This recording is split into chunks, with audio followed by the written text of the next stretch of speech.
پہلے یہ money laundering کا کیس کہتے تھے، اور میں اکثر یہ بات کرتا تھا، چونکہ ان کا میڈیا کے اوپر یہ ایک بات ہوتی تھی، اور یہ میڈیا کو کہتے تھے کہ دیکھیں ہمارے خلاف منی لانڈرنگ کا کیس ایف آئی اے نے بھی ہمارے خلاف مقدمہ کیا ہوا ہے، اسی طرح کا مقدمہ نیب نے بھی کیا ہوا ہے۔ میں یہ بات سمجھاتا تھا کہ جو نیب کے پاس کیس ہے وہ آمدن سے زائد اثاثہ جات کا کیس ہے، اس میں جہاں اثاثے انہوں نے آمدن سے زائد بنائے ہیں تو مختلف سورسز تھے، ان سورسز میں جعلی اکاؤنٹس بھی تھے، بے نامی اکاؤنٹس بھی تھے، اور منی لانڈرنگ بھی تھی، جعلی جو ٹی ٹیز لگواتے تھے۔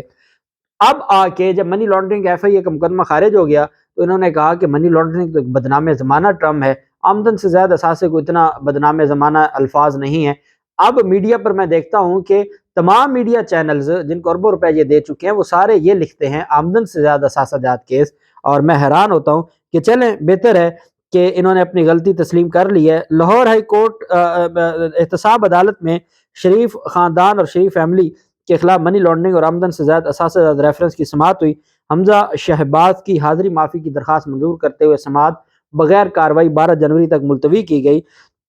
شریف فیملی کے خلاف منی لانڈرنگ کیس کی سماعت میں کہا گیا کہ حمزہ شہباز بیٹی کے علاج کے لیے لندن میں ہیں۔ اچھا، میڈیا کو نہیں پتا کہ حمزہ شہباز پاکستان میں موجود ہی نہیں ہے، حمزہ شہباز کو انہوں نے چپکے سے باہر بھیج دیا ہے۔ یہاں کہا جاتا ہے کہ حمزہ شہباز کی طبیعت ٹھیک نہیں ہے اور وہ ایچ بلاک ماڈل ٹاؤن میں ہیں، لیکن حقیقت یہ ہے جو آج عدالت میں سامنے آئی ہے کہ حمزہ شہباز بیٹی کے علاج کے لیے لندن میں ہیں، اور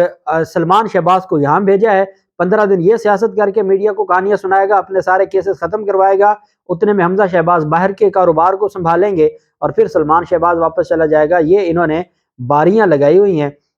جیسے نون لیگ اور پیپلز پارٹی کی حکومتوں میں باریاں ہوتی تھی، اب ان بھائیوں نے بھی باریاں لگائی ہوئی ہیں کہ اب آپ نے جا کے قوم کو بیوقوف بنانا ہے۔ 4 سال تک جو مفرور رہا وہ آ کے اب ہمیں بھاشن دیتا ہے اور کہتا ہے کہ جی عمران خان چور ہے، عمران خان نے گھڑی چوری کی، سائفر کا معاملہ جھوٹا تھا۔ بھائی آپ ہیں کون؟ آپ کی عوام کی نظر میں آپ کی کیا حیثیت ہے سیاسی طور پر؟ آپ نہ ایم پی اے ہیں، نہ ایم این اے ہیں، نہ آپ کی کوئی حیثیت ہے، اور آپ بھاشن دیتے ہیں۔ ٹھیک ہے، اربوں روپے آپ نے دیے میڈیا کو اور میڈیا آپ کو چلائے گا، عوام نہیں سنے گی، اور وہ جو میڈیا ہے نا ان کو چند 100 لوگ بھی نہیں سنتے اور لوگ ان کو دیکھنا بھی نہیں چاہتے۔ یہی وجہ ہے کہ اب یہ جتنے بھی نام نیاد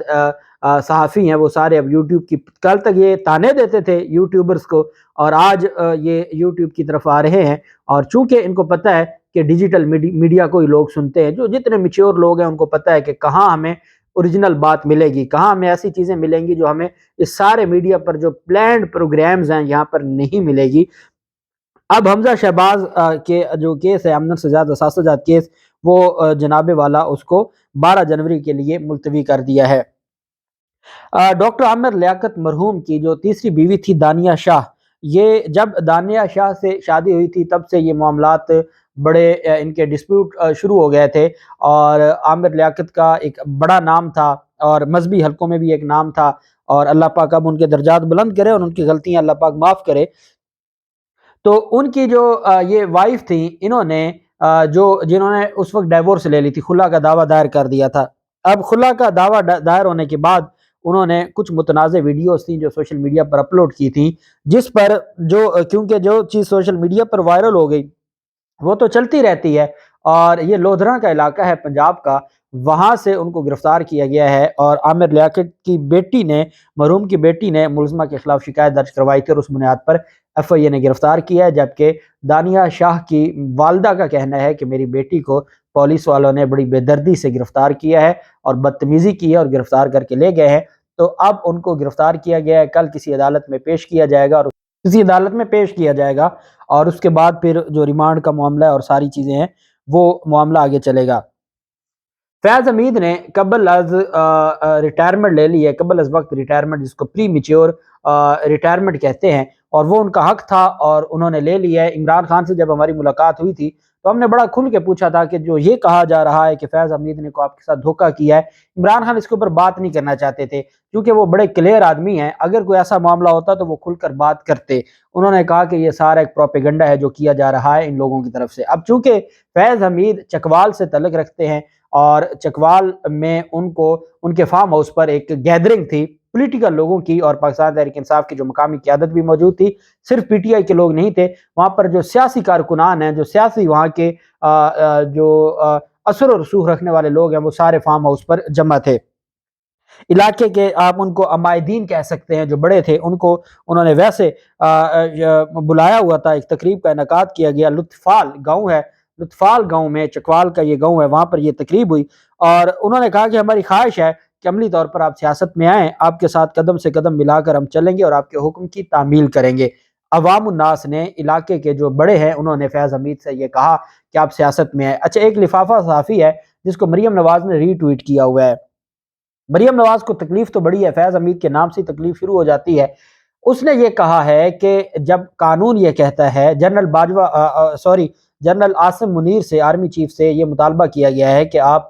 فیض حمید کے خلاف کارروائی کریں، چونکہ فیض حمید غیر قانونی طور پر، جب قانون کہتا ہے کہ آپ ریٹائرمنٹ کے 2 سال تک سیاست نہیں کر سکتے، تو یہ سیاست کیسے شروع کر سکتا ہے؟ کہ ابھی تو انہوں نے سیاست کا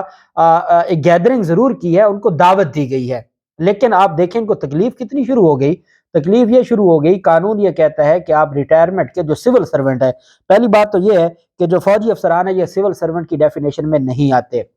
دوسری بات کہ وہ قانون یہ ہے کہ اگر آپ ریٹائر ہوتے ہیں تو ریٹائرمنٹ کے بعد آپ 2 سال تک کوئی عہدہ نہیں لے سکتے، مطلب ایم پی ایم این اے نہیں بن سکتے۔ سیاسی کام کرنے پر کوئی منع نہیں ہے، سیاسی کام کرنے پر کوئی ایسی انلیگیلٹی نہیں ہے، لیکن لفافہ صحافی ٹویٹ کرتے ہیں فیض حمید کے خلاف، مریم نواز ری ٹویٹ کرتی ہے، جو اس بات کا ثبوت ہے کہ بڑی تکلیف ہے۔ پھر وہاں پر جو کھڑے تھے انہوں نے پھر اور معاملہ اٹھایا، جو سیاسی لوگ تھے انہوں نے کہا فیض حمید صاحب جب آپ عہدے پر تھے تو آپ نے ہمارے علاقے کے لیے کروڑوں روپے کی گرانٹ منظور کروائی، ہمارے علاقے کے لیے کام کیا، تو ہماری خواہش تھی آپ آرمی چیف بن جاتے، لیکن اللہ کو منظور نہیں تھا، آپ آرمی چیف نہیں بنے، تو اب ہم چاہتے ہیں کہ آپ ہماری قیادت کریں اور آپ یہاں سے سیاست شروع کریں۔ جس پر جو بار بار جیو دکھا رہا ہے، جیو کہتا ہے کہ جب یہ بات سیاست کے لیے فیض حمید کو انوائٹ کیا گیا کہ آپ سیاست میں آئیں، تو انہوں نے سینے پہ ہاتھ رکھا۔ اب اس بات پر جیو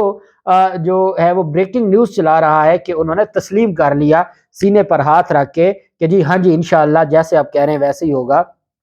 یہ خوف ہے اور یہ فیض حمید سے ایک ان کے بغض ہے جو انشاءاللہ رہے گا، اور فیض حمید کا جو بھی کردار اپنا ہے، ہم تو ان کو D G I S I, اور خان نے بھی یہ بات کی تھی کہ D G I S I ان کا ایک شاندار جو کارنامہ تھا، اور شاید اسی وجہ سے امریکہ خوش نہیں تھا کہ وہ آگے معاملات کو چلائے۔ بہرحال اب ان کا جو عملی سیاست میں آنے کا ہے وہ انہی دنوں میں اعلان ہو جائے گا۔ اللہ پاک پاکستان کا حامی و ناصر ہو۔ بہت شکریہ، اللہ حافظ، پاکستان زندہ باد۔